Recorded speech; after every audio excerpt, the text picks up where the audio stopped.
સર્વે વૈષ્ણવોને મારા જય શ્રી કૃષ્ણ.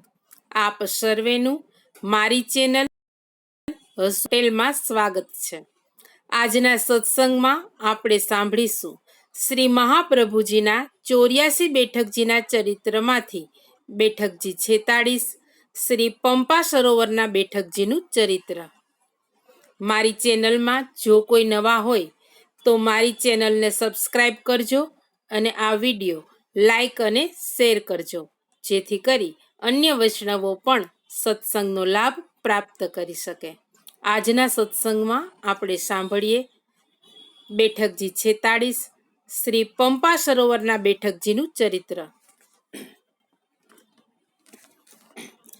શ્રી આચાર્યજી વિદ્યાનગરમાં વિજય પ્રાપ્ત કરી અને દક્ષિણની તીર્થયાત્રામાં આગળ પધાર્યા.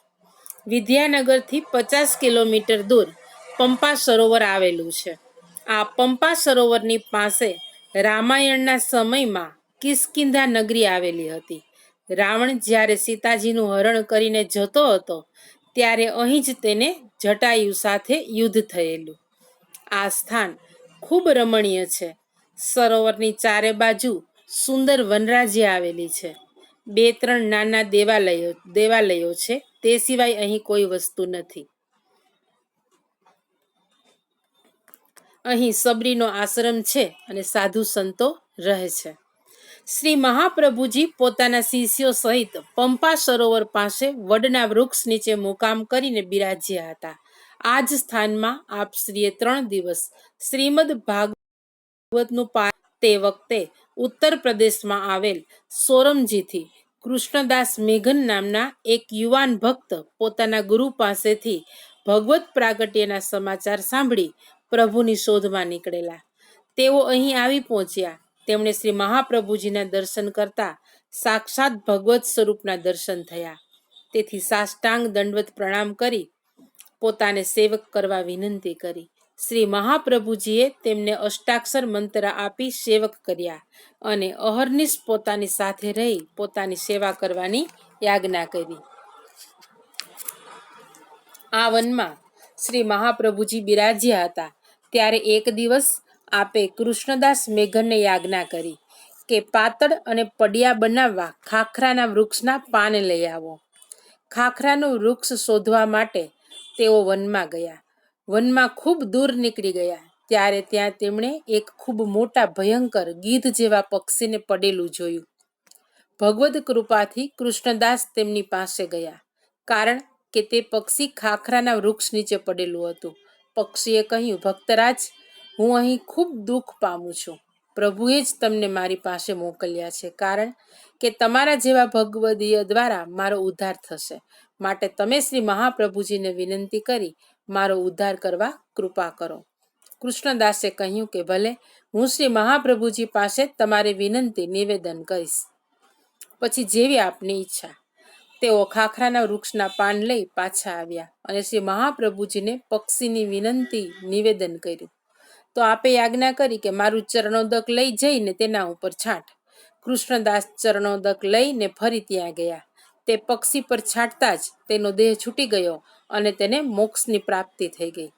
કૃષ્ણદાસે પાછા આવી અને વિનંતી કરી કે મહારાજ, આપની કૃપાથી તે પક્ષી મોક્ષ પામ્યું છે. આ પક્ષી કોણ હતું તે કૃપા કરીને મને કહો. ત્યારે આપે આજ્ઞા કરી કે રામાવતારમાં જ્યારે રાવણ અને જટાયુનું યુદ્ધ થયું ત્યારે વનમાં બીજા અનેક પક્ષીઓ હતા. આ પક્ષી સિવાય બાકીના પક્ષીઓએ સીતાજીને બચાવવા પોતાના પ્રાણ આપેલા, પરંતુ આ પક્ષી પ્રેક્ષક બની બેસી રહેલું. તેથી તેણે ભગવદ સેવા ન કરવાનો અપરાધ કર્યો હોવાથી તેની સદગતિ ન થઈ. તેને દર વર્ષે તે જ પક્ષીની યોનિમાં વારંવાર જન્મ લેવો પડ્યો. તેથી તે રામાયણ કાળનું મૂળ પક્ષી છે. ભગવદીય દ્વારા જીવોનો હંમેશા ઉદ્ધાર થાય છે. તેથી તેનો ઉદ્ધાર કરવા માટે જ અમે અહીં આવ્યા હતા અને ખાખરાના પાન લેવા માટે તને મોકલી ને તેની પાસે મોકલ્યો હતો, જેથી તારા દ્વારા તેનો ઉદ્ધાર થાય. આ સાંભળીને સૌ સેવકો ખૂબ પ્રસન્ન થઈ ગયા. દામોદરદાસ, હરસાણીજી વગેરેએ કૃષ્ણદાસ ઉપર પ્રસન્ન થઈ શ્રી આચાર્ય ચરણના પૂજન વખતે આપ શ્રીના શ્રી મસ્તકે છત્ર ધરવાનો અધિકાર કૃષ્ણદાસ મેઘનને આપ્યો. શ્રી કૃષ્ણદાસજી વિશાખાનું સ્વરૂપ છે. તેથી જેમ શ્રી વિશાખાજી શ્રી સ્વામિનીજીની સાથે પડછાયાની જેમ સદૈવ રહી સેવા કરે છે, તેવી રીતે ભૂતળ પર કૃષ્ણદાસ મેઘને સદૈવ શ્રી મહાપ્રભુજીની સાથે રહી કપરામાં કપરી પરિસ્થિતિમાં પણ દીનતા અને પ્રેમપૂર્વક આપ શ્રીની સેવા કરી છે. આ પંપા સરોવરના બેઠકજીનું આવું દિવ્ય ચરિત્ર શ્રી મહાપ્રભુજીએ ત્યાં પ્રગટ કર્યું. આ બેઠક ચરિત્ર દ્વારા આપ શ્રીએ બતાવ્યું કે આપનું ચરણોદક દૃષ્ટમાં દૃષ્ટ જીવનો પણ ઉદ્ધાર કરવાને સમર્થ છે. તેથી જે વૈષ્ણવો શ્રી મહાપ્રભુજીના ચરણારવિંદનો દ્રઢ આશ્રય રાખે છે, તેમના ભાગ્યની તો વૈષ્ણવો વાત જ શી કરવી.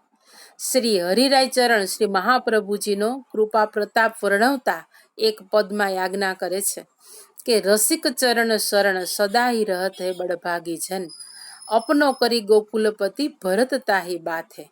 એટલે કે જે ભગવદીઓ શ્રી મહાપ્રભુજીના ચરણારવિંદનું સદાકાળ શરણ સ્વીકારીને રહે છે, તેમના ઉપર પ્રસન્ન થઈ પ્રભુ તેમને પોતાના અલૌકિક સ્વરૂપાનંદનું દાન કરે છે. માટે આપણે સદૈવ શ્રી મહાપ્રભુજીના ચરણારવિંદનો દ્રઢ આશ્રય રાખવો જોઈએ. અને તેથી જ તો સુરદાસજી પણ ગાય છે ને કે દ્રઢઈને ચરણન કેરો ભરોસો. આપણે પણ પંપા સરોવરના બેઠકજીએ મનથી ભાવનાપૂર્વક શ્રી મહાપ્રભુજીને સાષ્ટાંગ દંડવત પ્રણામ કરી ઝારી ચરણ સ્પર્શ કરી આગળ વધીએ.